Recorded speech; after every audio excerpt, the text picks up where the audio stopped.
అందరికీ praise lord. ఫిబ్రవరి 24th ఈరోజు దేవుని వాగ్దానము. దేనిని గూర్చియు చింతింపకుడి. ఫిలిప్పీ పత్రిక 4వ అధ్యాయము 6వ వచనము. దేవుని వాక్యం నీతో ఇలా సెలవిస్తుంది, ఆకాశ పక్షులను చూటుడి, అవి విత్తవు, కోయవు, కూర్చుకొనవు, ఆయనను మీ పరలోకపు తండ్రి వాటిని పోషించుచున్నాడు. వాటికంటే మీరు శ్రేష్ఠులు కారా?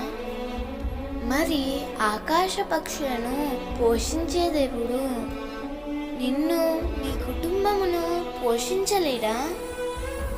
తప్పకుండా పోషించగలడు. ప్రియమిత్రమా, నీవు దేనిని గూర్చి చింతపడవద్దు.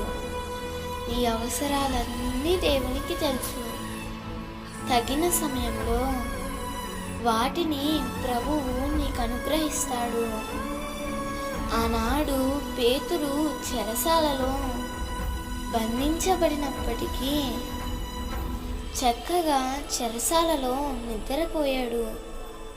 దేవుని దూత వచ్చి చెరసాలలో ఉన్న పేతురును బయటికి తీసుకొని వచ్చింది.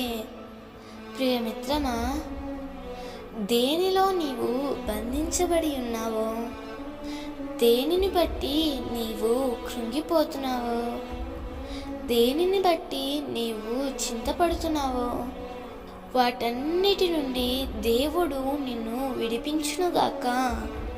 నీ జీవితంలో, నీ కుటుంబంలో గొప్ప కార్యాలు జరుగునుగాక. దేవుడు ఈ వాగ్దానము నీ జీవితంలో నిశ్చయముగా నెరవేర్చునుగాక. ఆమేన్.